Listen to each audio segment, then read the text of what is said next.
1, go. Edge Radio. It's Edge Radio Australia, and it's time for Community Focus. Very, very glad to have this gentleman in the studio today. Looking forward to it because we haven't had a chat before, mate. This is going to be very interesting. Now, this is Nicholas. Nicholas is a psychologist, as I understand. Yeah, so I'm a psychologist and Yep. a positive behaviour support practitioner. I'm actually the director of our company, Sigma Therapies. Okay, So we are a NDIS and allied health provider great. around Perth. We've got a few offices around Perth. So we've got offices in Morley, West Perth, South Perth, Bibra Lake, Gosnells, Midland. We've got a few offices It around. sounds like it. Wow, Yeah. okay, you've got it covered. Okay, so yeah, for sure. if you're looking for someone, geez, it's really not a long walk, is it? No, No, not at all. not at all, no. Absolutely brilliant, mate. Okay, so in your role, and sort of just to clarify, Yeah. are you a psychologist or a clin psych, or how's that? So I'm a registered psychologist, so not Yep. a clinical psychologist. Okay. There is a difference. Yeah. I'm a registered psychologist and I'm a positive behaviour support practitioner. Right. Positive behaviour support practitioner is essentially it's a specific role created under the NDIS. Okay. And it's complicated. We can get into that if you like, but it's a, Oh no, we don't need your whole backstory. It's all good, mate. No, it's just, people often ask. It's Yeah. a strange thing. Whenever we talk about psychology on any of the shows on Edge, people often ask, what type of psychology? What do you specialise right. in? Yeah. People like to know the old credentials, so it's great to lay them out nice and early. Yeah. No. Yeah, so I guess like my specialty as a psychologist is I work in a psychodynamic way where we look at the unconscious, subconscious mind and the conscious mind and how they interact together. That's kind of my modality. There is a lot of different modalities that people like to utilise, but that's the main one. That's your main one? Yeah, for sure. Okay. So, yeah. Okay, cool. Now, NDIS, a lot of changes happening lately. Yes, no there question is. about it. Big There is. announcements left, right and centre on this one. 100%. So I think probably the best thing to ask you, because I really, obviously there's a lot of issues we can talk about. And today we're going to focus a little bit on men's health, but obviously we care about everyone. Yeah, and it is Men's Mental Health Week as well. Very, very true. This is important. Just the week? We don't get the whole month? No, I wish it was. Should be the whole year. Yeah, well, there you go. You'd hope so, right? But so we'll just talk about the NDIS section for a moment because I do think this is important. It's Absolutely on the forefront of a lot of people's minds at the moment. So with the changes in an everyday sense, in an everyday workings of what you can offer people, how's it altered things effectively? Well, to be honest with you, it hasn't altered things yet. Okay. The thing is, there has been changes over the last few years. Right.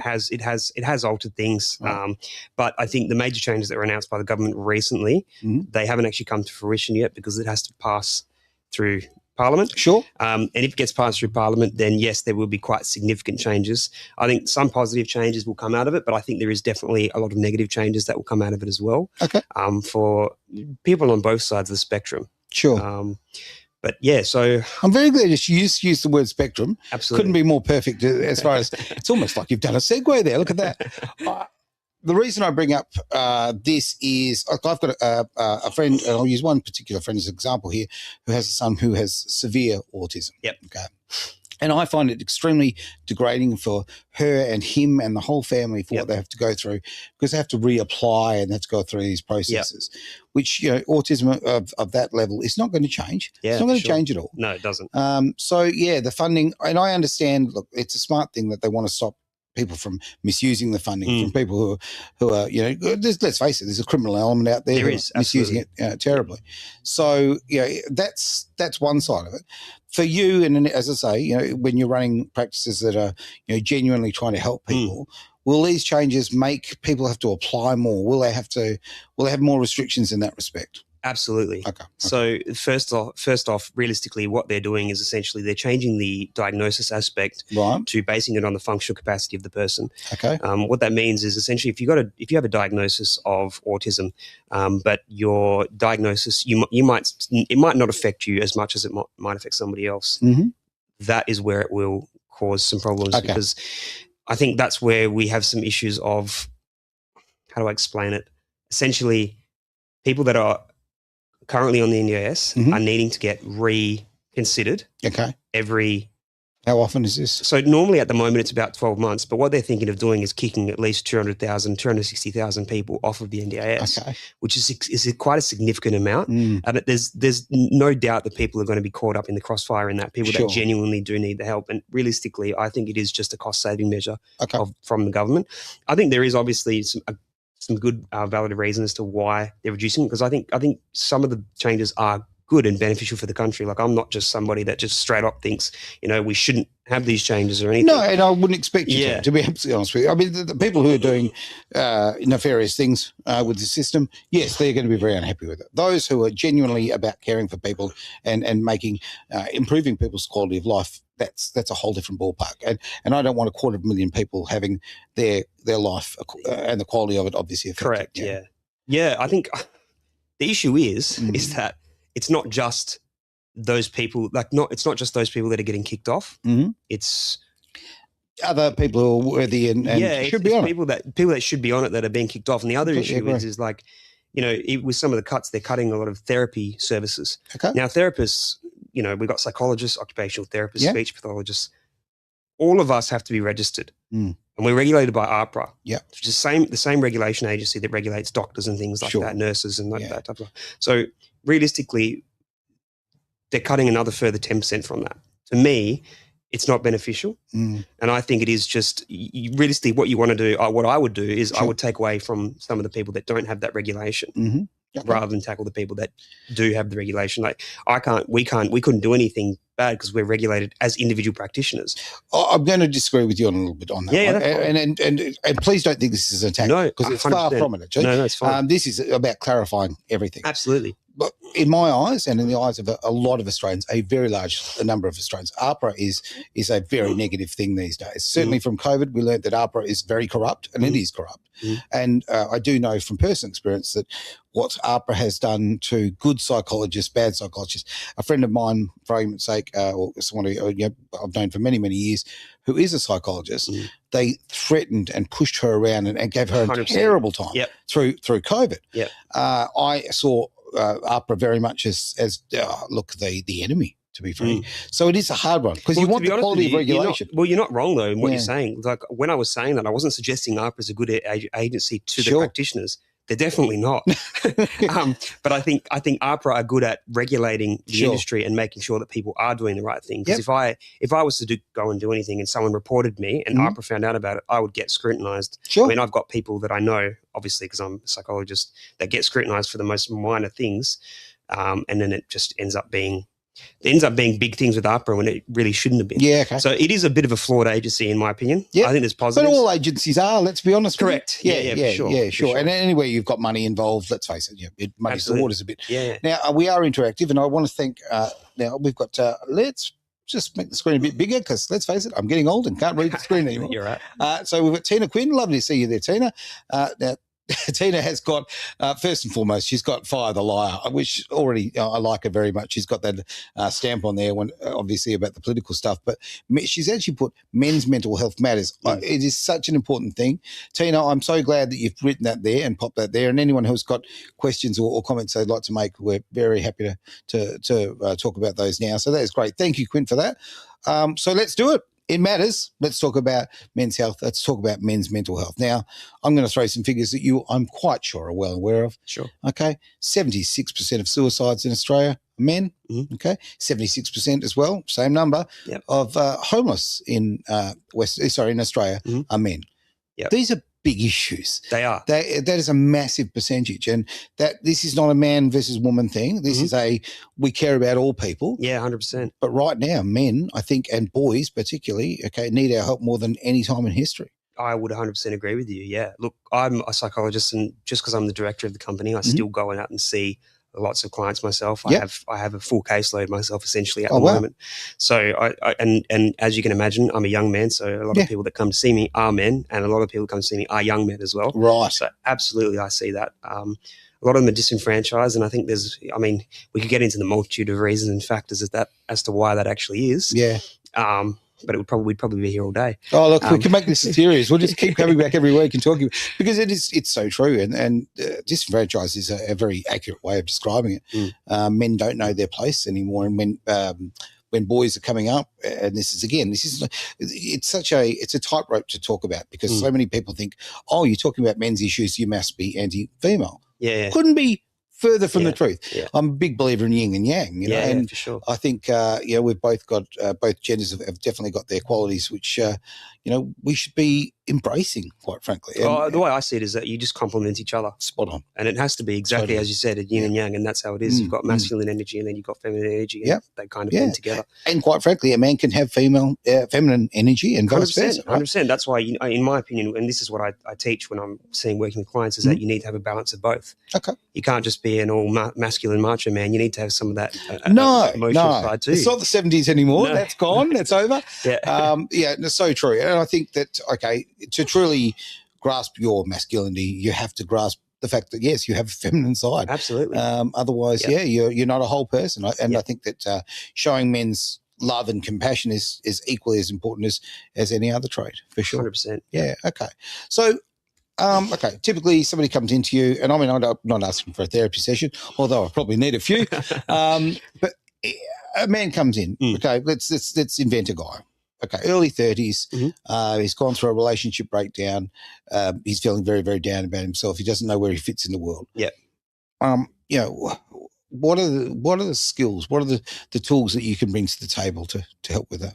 As in myself personally? Yep, that's so I think, look, I think it depends, it depends on what the issues actually are. So a lot of the time when people come and see me, and I do get a lot of young men that come to see me, 20s and 30s. Okay. One of the issues is that there is a lack of direction. They don't know where to go in their life. Yeah. They have no job prospects, or they feel like they don't have any job prospects. Sure. They don't know what they want to do. They haven't had any interactions with women. They can't interact. They struggle with anxiety and those types of things. Yeah.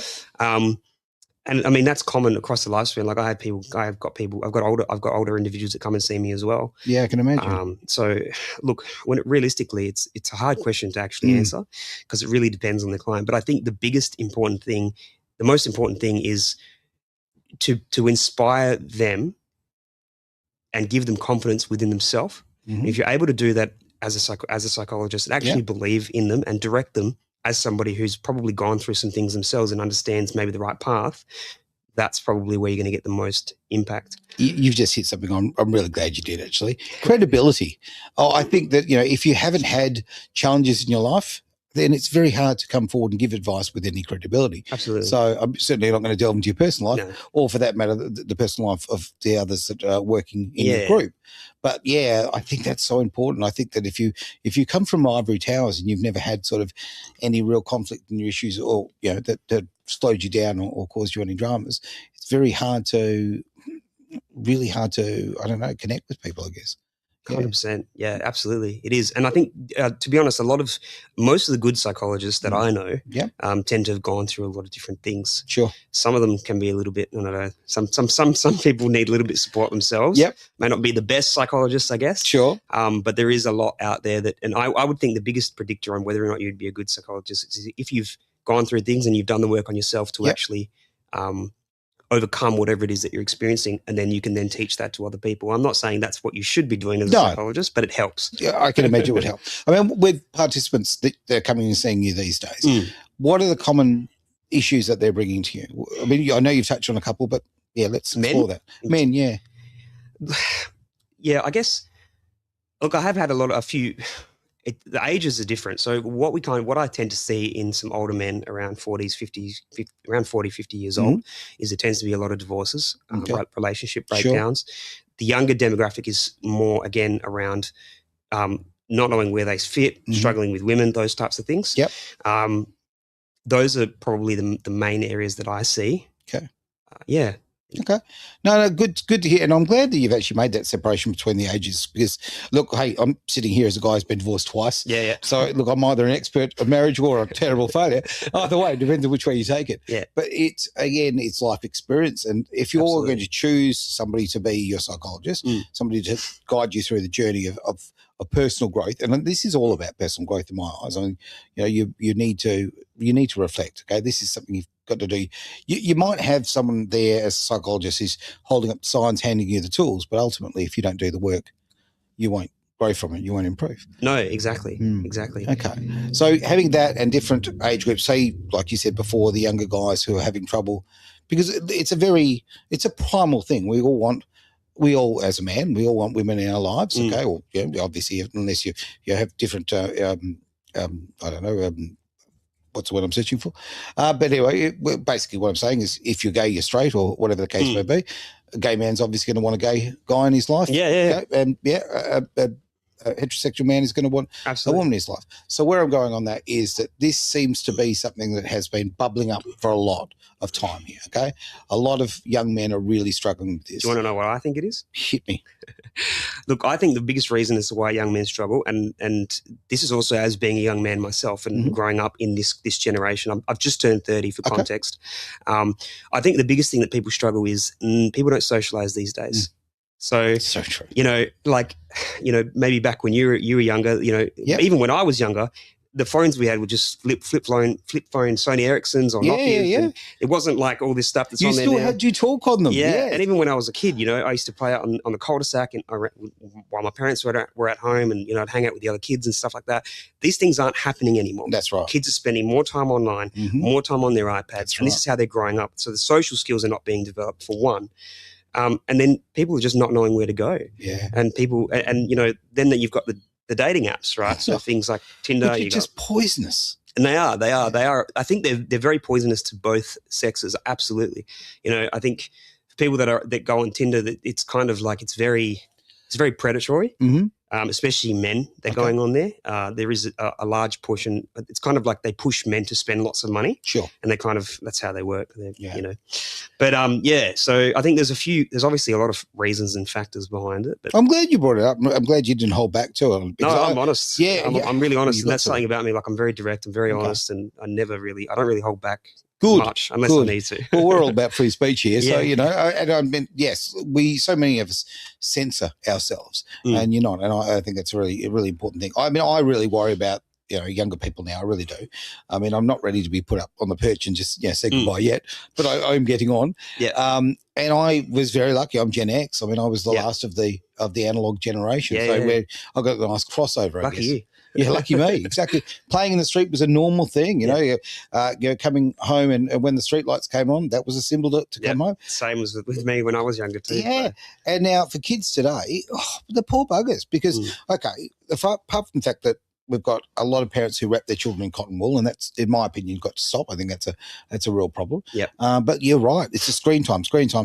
And if you've got when I was young and I'm at school, if I was bullied, well, I dealt with the bullying at school. Okay. Yep. These poor kids now, it comes home and it follows them, and you can't escape it. And look, I understand. Like, I'm not bagging parents that give iPads or things to their kids. I think these days, especially with how the economy is in Australia, it's just hard, and you need to have two parents working, and it's hard for people. Like, if you get home at the end of the day and you're both exhausted because you've been working, and then you got to deal with your kid who's running amok, it's a lot for people to be able to handle that. Completely agree. It doesn't surprise me that this is where we've ended up. Yeah. And I think that's where it's like, well, the government should be, I'd hope that they would step in and hopefully do something more about this. I don't know if they don't see the issues or whatever it is, but for me, it's clear as day as to what some of the issues. Well, you're living it. They're living in a bubble where they're not seeing it, and that's the true. Yeah. So this is why, speaking to your politicians, being active in local politics is a really important thing, because it brings it forward. Yeah, absolutely.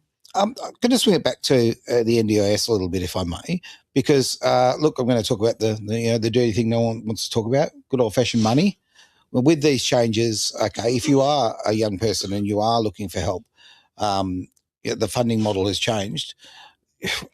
How does one go about getting into that stream and getting help, and the financial barriers that might be in the way?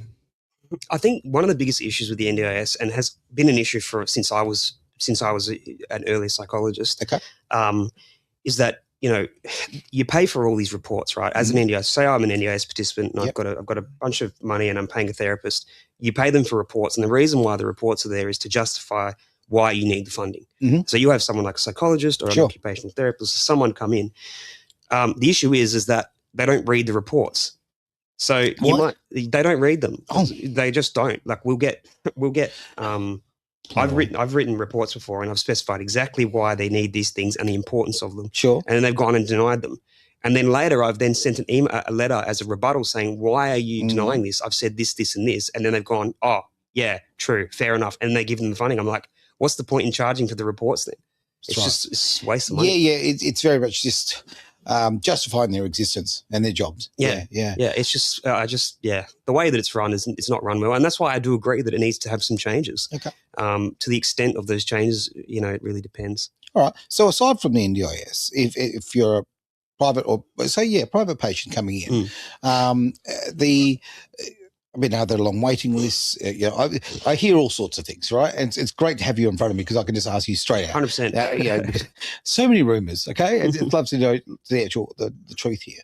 So are there huge waiting lists for care? Is that okay? Absolutely. Yeah, there's huge waiting lists across the board. Right. So one of the things that we've tried to do at my company, Sigma Therapies, is we've tried to make it so that we don't have waiting lists, and we actually don't have waiting lists right now. Oh wow! But the only way we've managed to do that is through. We basically always have to have new practitioners available. Right. The issue is that currently there's a shortage. Is that right? Yeah. So we've been looking for staff for a long, long time. We're really struggling at the moment, and it's kind of slowing us down. So I understand. Sure. I do understand. There is definitely a shortage, without a shadow. I thought there was a bit of a glut in the industry, to be honest. So it depends on when you say the industry, you're looking at the industry as a whole. I think you've got to look at the specific fields within the industry. Yeah. So you've got like shortage of OTs at the moment, shortage of speech. I can't even find a speech pathologist for the life of me. Most people can't. Okay. So there is a shortage of when it comes to, and that's because it's skilled labor. I would say some of the more unskilled things, some of the support work, not all of it. And when I say unskilled, I mean some of the support work you don't need degrees for. Sure. Right. So for a lot of that, you don't need a degree for it. So everybody's kind of can flock to it. But there is definitely areas that you do need more training in within that space. So support workers, no. Okay. For therapists, absolutely. Okay. Right. No, that makes a lot of sense. Yeah. All right. So, I mean, you're out there and you're recruiting, you're looking for people in very specialised fields. Okay. Yeah, that makes a lot of sense to me. Okay. Are you, where am I going to go on this? If you were to look down the barrel of the camera, so to speak, right now and say to a listener right now or a viewer who's going, look, I need help. Okay. Like, what is their first step? I mean, is that the first step? Acknowledging that you actually need somebody to take you by the hand, if you like? Yeah, I guess acknowledging it is the most important thing. Yep. But I think the next step from that is actually acting on it. Yeah. Acting on, and knowing that there is actually support out there. Yeah. But it does depend on where you go. It depends on, and this is the thing, like I'm very understanding of people's financial situations and things like that. It's tough at the moment. It really is. It is hard. So I can't just make things up and then say, oh yeah, it's all well and good. Just call this number and everything will be fixed. Sure. It's like there's a lot of factors involved. There's people that don't have the money. There's people that, might not have the confidence to even call, not even know where to go. Yeah, because I mean, okay, I'm going to cross a couple of questions over with this, if I may. Yeah. Because I know there's a lot of misconceptions about the NDIS. Okay, so a lot of people right now are thinking, oh well, I'll just contact the NDIS and I'll kind of get on that. They're making that their first port of call. It's certainly what I'm hearing anyway. Yeah. Do you find there's a bit of a crossover there? Yeah, and I think, look, it's hard because you can't just get on the NDIS without having some form of reason to get on it. Yeah. A lot of the people, like I've had clients that they're on the NDIS in an early intervention program. Okay. So what that means is that you might have a young person, a kid or something who has signs of autism or is most likely autistic, and the NDIS put them on, and then they say to you, okay, well, go and get your assessment done. Okay. So they will send you, they don't pay for it though. Okay. They put you on to have support up until you get your assessment. Right. And then if you get an assessment that says, yes, I have autism, yes, this, that's when you get put on the NDIS to support. Okay. Let's talk about, I think, a massive issue. We've been talking about it before, but it is, and we're talking about Men's Health Week right now. Yep. Okay. There is so much going on in men's health these days. And it's interesting. Some of the literature I've been reading has been, we're talking so much about it. I actually think that's not true. I'm really don't believe that at all. I think we don't talk about men's health anywhere near enough. No. And I think that men are very much shouted down on this one here. I'm going to get a little political, if I may, on this one. That's okay. I'm kind of in agreement with you on what you just said there. Okay. So.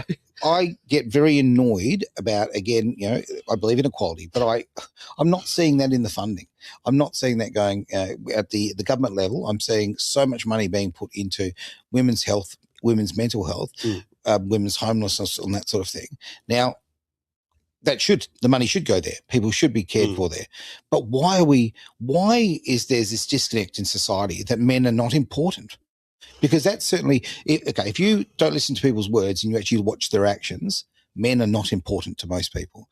They're up there in the most deaths, the most depressed, most homeless, all that sort of thing. Look, 84.1% of men who go through the family court are actually removed from their children's lives. 84.1. That is a horrendous number. That shouldn't be happening. And that creates suicides the numbers have been as high as men who have gone through that situation have lost their families.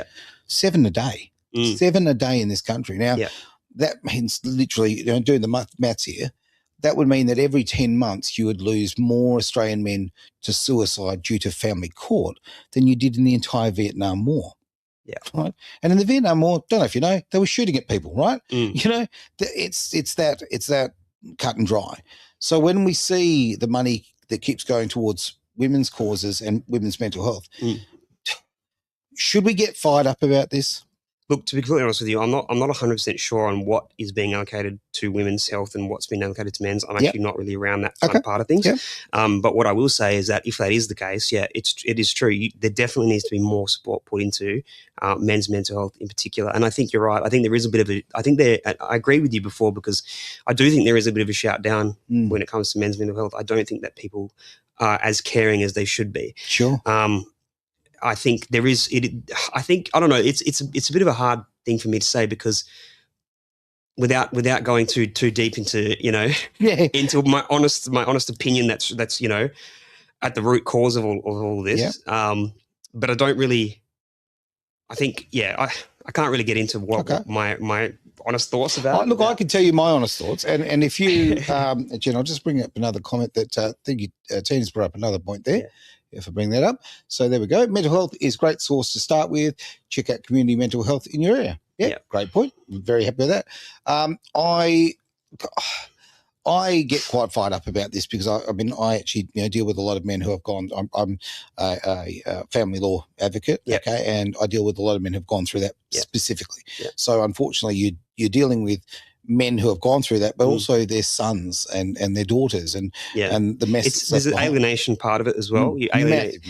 So for context, obviously, you're probably aware that I work with a lot of men, so I know exactly what they go through. I know exactly what the family court's like, and I know exactly the damages that it causes for children, and also for the man or woman, depending on the situation. It does happen. Absolutely. It happens across the board.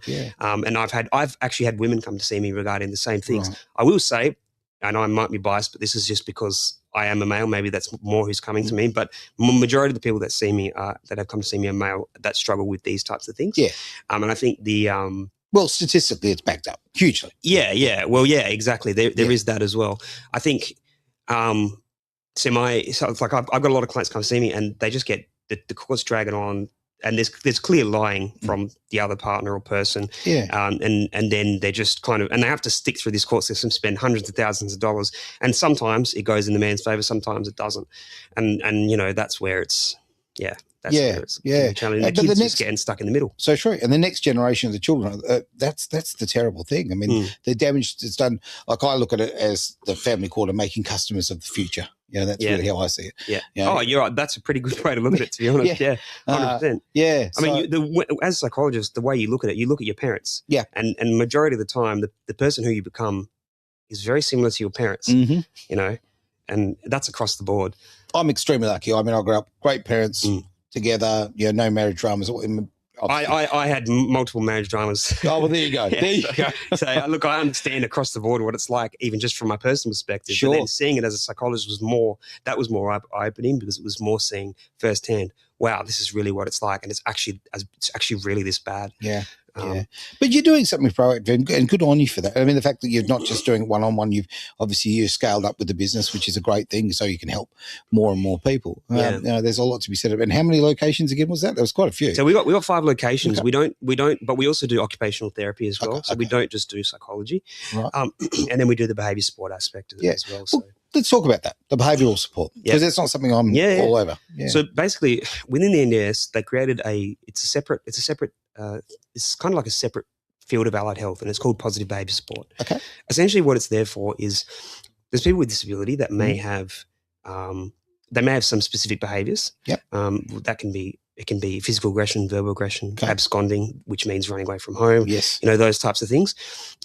And you're there to help the staff or parents deal with those behaviours. Okay. And what you do is you work with the child yourself, provide strategies yourself, or alternatively, The other reason that the role was created was to prevent something called restrictive practices. Right. Restrictive practices are basically, so if I have a behavior of being physically aggressive with random people that I see on the street, Okay. right? And they're with their support worker. The support worker, and they go to hit someone, the support worker is obviously going to grab them, right? Yep. The issue is that, it restricts that person's freedom. And when it restricts that person's freedom, it needs to be reported onto the NDIS. So the NDIS, there is quite a lot of avenues that they are very serious about a lot of different things. And that's why behavior support practitioners are there. So we actually are the ones that kind of assist in getting that practice authorized, so you can use that as working for the NDIS. Gotcha. If we say no, then it can't happen. Right. Otherwise, because sometimes it's necessary. Yeah, 100%. Oh, absolutely. Like I've had clients that run across the road, and and that have quite significant disability that just take off across the road because they see a food shop or something. Sure. Yeah, something they like, and off they go. That's it, and that's it, and that's why. But that's dangerous for them. Of course it is. So you got to protect them from themselves at times. Yeah, most definitely. So that's kind of why the role was created, I guess. Okay, I'm really glad you've opened my eyes to that, because I wasn't aware of that. I think about good old fashioned common sense. If somebody's about to run across the road, I'm going to grab them. I'm going to stop them from doing it. Yeah, correct. Well, guess what? I may have just opened up a Pandora's box. Exactly. Yeah. So, especially these days. You've got to be careful. Absolutely. So much red tape with everything we touch. It is good, though, I will say, that they have this in place, because the NDIS, a lot of the support workers, if this wasn't authorized, who knows what could be going on behind closed doors. There could be a lot of abuse happening and things like that. And we don't want that. That's where it's like, okay, if it's authorized, then... Look, I judge a society on how it treats its most vulnerable. I think that's fundamentally, that's the basics. And if people have got disabilities and they're struggling, well, we should be lifting them up and trying to give them the best quality of life we can. Yeah. And those people who take advantage of that for whatever reason they may, they're the people you want to make sure you keep out of the industry. So, absolutely. And I can imagine from your point of view as an employer, in the old world of HR, trying to make sure you've got the quality of people all the time. It's quite a challenge, I would think. Do you mean for staff ones? Oh, absolutely. Yeah. That's the hardest thing for us at the moment, is just staff. Okay. It's just getting staff that are wanting to help, and getting staff that are also willing to do the job properly. Okay. Because there is a lot of auditing requirements as well, and things that need to be in place, not just for NDIS, but also for your ARPA requirements and everything like that. So, yeah. For individual psychologists, I'm a believer in the old doctor shopping from my point of view. Now, let me explain myself on that one. Well, it's a terrible term. I really shouldn't have used it. But the reason I use it is you might have some psychological issues. You might be going through some great trauma, and you think, hey, I want to go see a counsellor or a psychologist or somebody to help me through it. I'm a big believer in, if you find someone and you don't click with them, and the chemistry isn't there, and the understanding and the style that they've got doesn't work for you, it doesn't make them a bad psychologist or whatever. No. They're just the wrong one for you. So if you're with your group, if I went there for argument's sake and I wasn't comfortable with the person I saw, is there an issue with moving to another counsellor or psychologist? No. And to be honest with you, as a psychologist, I'm not sure about the OT side of things, but as a psychologist, we're actually encouraged that. So if you feel like because at the end of the day, part of our ethical code is that we have to make sure that you're being cared for in the best way you can be cared for. Sure. If we're not skilled, if I'm not trained in trauma, but then I'm trying to treat you for trauma, it's unethical. It is. I can't do that. So, So absolutely. To answer that question, okay, we definitely that is very, very good to hear. Is there anything in Men's Health Week, or I do think it should be a month. Let's stretch out to a month. No, actually, do you know what? I would love for it to not exist. Yeah. Wouldn't that be nice? I just think equality should just be. It's just common sense. Yeah. I don't get it. Granted, I grew up in a family where my mum was extremely capable and, look, she could run the country, that woman. And mum and dad had this beautiful balance of things, and, they had their conflicts from time to time, but it was never, nasty or whatever. So, I grew up in that. I saw that. Now, other people in my life who didn't grow up with that, well, you do. You very much, you do react to what you saw when you were growing up. So it must be tough. And to relearn and to learn better ways, why not get somebody to help you with it? I think there's a lot of the time, and this is something that psychologists deal with all the time, is resistance. Like someone might want to see me, but then they'll come, and then we tell them the hard truth, and they go, actually, I don't want to hear that. And then they won't come back. Gotcha. And then they might come back in 2 or 3 years and say, oh, you were right. The amount of times that's happened to me is ridiculous. Is that right? Yeah. So I'm very direct and upfront. And, and I think that's sometimes people don't like that as a style of therapy. And if that's the case, then I will, as I said, refer them on to somebody else. Sure. But I've had people that have just not said anything, left, and then come back and we're like, you know what, I left because you annoyed me, but now I'm back because you were right. And then that's where it's like, okay, cool. Well, okay. And again, on the men's health point of view, as a man, I don't want to go into hospital unless my arm's hanging off and I'm bleeding to death. Okay, I will avoid it, whatever the case may be. And common. I'll do my own home surgery, But when it comes to the mind and the heart and the soul, okay, these are things that, sometimes we always think, oh, look, I can fix it myself. And you become so isolated that you're not fixing it yourself. You're living in your own little fishbowl and you probably make it worse and worse. And you embellish it yourself. 100%, yeah. So by stepping out, it's such a tough thing for men to do. Yeah. We're just not like, the old story of rub some dirt in it. Okay.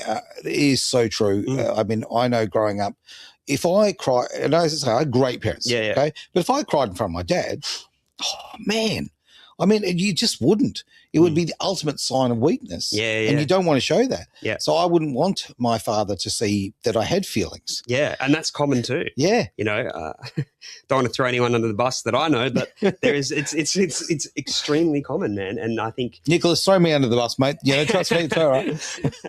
Look, no, I think you're 100% right, man. Like it's across the board, that's what it's like for a lot of men, and especially a lot of men from your generation. It has gotten a little bit better, I will say, with my generation. Yeah. But at the same time, there still is this kind of macho man stigma. Yeah. And at the end of the day, it's like going to get help. The way that I look at it is that, people think being, I don't need help and I'm this big alpha, I don't need any help. But at the end of the day, you're scared of your own feelings. Yeah. So is that really like, how alpha is that? Do you know what I mean? Like it's not very... So that's what I'm trying to say. Like you're scared to do something. Don't be afraid to just be who you are and say how you feel and actually express how you feel. Yeah. And just be yourself. Or even just ask for help. Like it's Agreed. I agree. I mean, how can friends and family get involved with this? Okay. So maybe they can be the first port of call, I guess. I don't know. How can friends and family get involved? It's hard because regardless, people don't change unless they're given a reason to change. Yeah. And that change, they have to actually believe in themselves. So regardless, I could go and tell somebody 5 times, 10 times, stop drinking alcohol or stop doing drugs. Yep. At the end of the day, they have to make the decision themselves. It's not me, the psychologist, that's got them to stop drinking alcohol. No. It's them making the decision themselves. Yeah. But you open the door. Yeah. Sometimes you've got to jam the foot in there a little bit. That's true. That's true. I think, but this is what I was saying. Some people just not come back.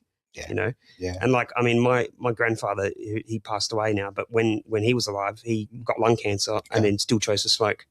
So even that reason wasn't even strong enough. He was like, you know what, whatever. And that was what I mean. You have to have a reason to change. Agreed. And if you don't have that reason, then that is a really good point. What's the point? Thank you, Tina. Tina's been absolutely lovely, by the way. Popped up again with another comment. I'll just pop it on the screen there. Thank you very much for that. That is lovely to hear. She's got to go, but lovely to see you. That is fantastic. I've got a lot from this conversation, mate. I think that Nicholas, we have to have these conversations. Yeah. You were saying about the generational thing. I can speak for my own generation here. Well, okay, I can speak for myself. I'll take their generation. Yes, I'll take the official mantle here. But okay, again, great parents, great dad. But I also knew, dad's role was he was a provider. Yeah. Okay, he went off, made the money, came home. Yeah. That was it. Okay, so wasn't involved in my my sporting life and all that kind of thing very much. Yeah. Until I was very successful. Thanks, Dad. I noticed that. Had to wait till I was really good before. But no, I'm just teasing.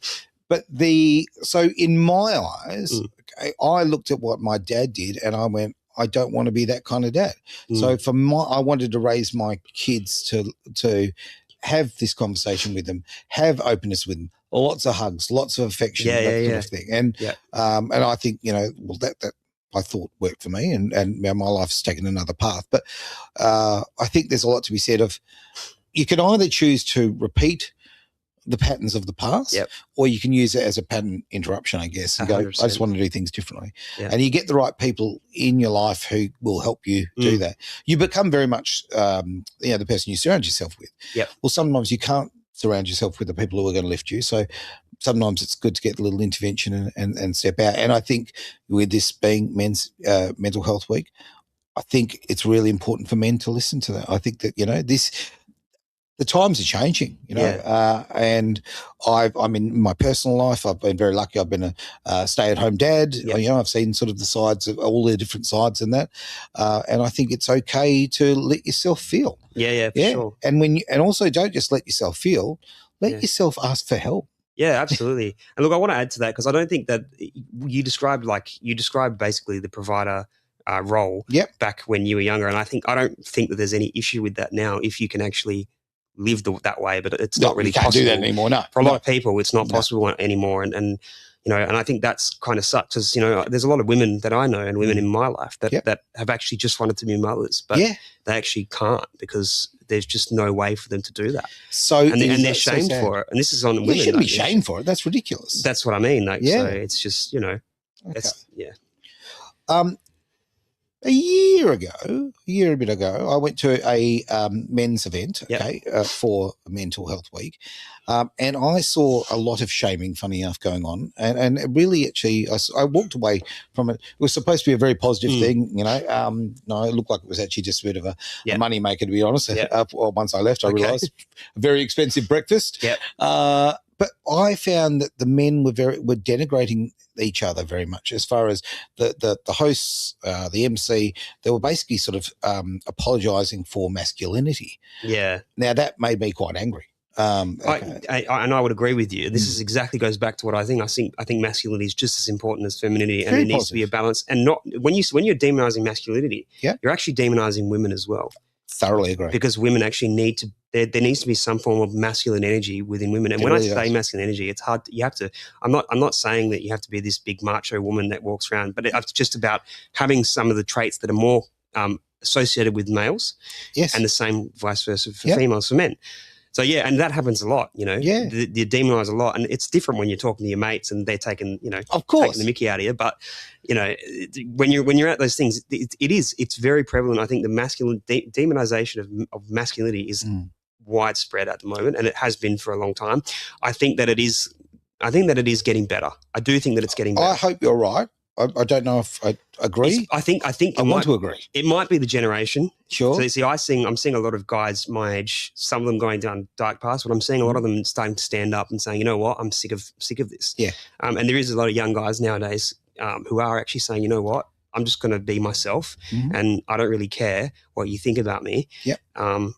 I don't really believe in the whole term toxic masculinity. No, I don't believe in it. Yeah. Some people do, and that's up to them. But so free world. Yeah, I just don't. I don't think you can be a toxically masculine or toxically feminine. I don't think that they exist. I think you're just who you are, and you are who you are. Yeah, that's right. And as I say, you should be, in my opinion. Life's a journey, and I think that we should be trying to improve ourselves or get a better understanding of ourselves. And I know that as I sit here right now, I'm a completely different man to the man I was 20 years ago. And that's through, personal growth and speaking to other people, and also realizing I've got two of these and one of these, right? Actually listen to people. Yeah, I think that's the issue, is that people don't want to listen to any others. And I think this is partly to do with social media. It's partly to do with politics, but everyone's so divided these days. You're either in one party or the other party, and you're not able to see, well, actually, maybe this is wrong or maybe this is right, and actually be critical about. See, when you're at university, you're supposed to be taught how to critically think. The issue is that I think a lot of people aren't critically thinking anymore. Look, so that's kind of. I could not agree more. I could not agree more. It's so true, and I think that in university you're now taught not to think critically. Yeah, in a lot of universities, you absolutely. It can be like that. There's sort of a rot that's stuck in my opinion. University, I mean, that's a whole other topic, but I think the university system, the way that it's set up now, is ridiculous. I don't think there's a lot of people that learn much out of it. I think they are money grabs. Yep. I think they're a hindrance on young people. The fact that every young person that gets out of high school ends up with a HECS degree, some HECS debt for somehow, and it ends up being $20,000-$30,000 and taking off 10% of every pay that they have, leaving them more struggling even further. So it's like, that's right. You can't get ahead. And I say that because I'm a young person who's I've actually just recently finally paid off my HECS. Oh, congratulations. But you should have a party for that. But it was hard though. That's the thing. It would be, yeah. Completely agree. No, mate, that's fantastic. Do you know what? You've got some really good ideas. Really good ideas. I have really enjoyed this conversation. Is there anything that I have, I don't know, haven't really spoken about, something that you'd like to sort of close out with, if we like? Look, not really, to be honest. I don't think there's anything really to close out with. I think it's just important that the message gets out there that, that if you do need support, and also one of the other things is that, I get a lot of older men that come to see me, and sometimes there is that, well, here's a younger guy telling me what to do or telling me this. It's like, sometimes you do have to take your hat off and actually listen. And because, this younger generation has, just because you're younger. I can't take the head off, mate. The glare off the cameras and the lenses. Sorry, mine's already like that. But you're right. Yeah. And sorry to cut you short. I'm actually agreeing with you completely on that. It's, you know what, sometimes just step back a little bit and, it's okay to listen to people of different generations. In fact, there's a lot of positives to it. Yeah. Yeah, absolutely. Perspective is incredibly important. 100%. Yeah. 100%. Okay. So if we wanted to get in contact with you, how do we do it? Yeah, so I guess, look, you can contact, I'm a psychologist myself now, so I'm still seeing clients. I am pretty booked, but if you ever need any support, you can contact my business, which is Sigma Therapies. Yep. You can contact them at 0861705125. Yep. And the email is admin@sigmatherapies.com.au. But we do have a website as well, so you can just go on there and you can put your referral or have a chat, whatever it is. If you ever want to chat to me, like even though I'm the director, I'm always open to conversations and things. So. I've noticed this. Yeah. I think you and I need a couple more conversations, to be honest. Look, I'd be open to it. That's fine. Yeah. No, that's great, mate. Fantastic. All right. Well, I thank you very much for being part of the show. It is Community Focus here on Edge Radio Australia.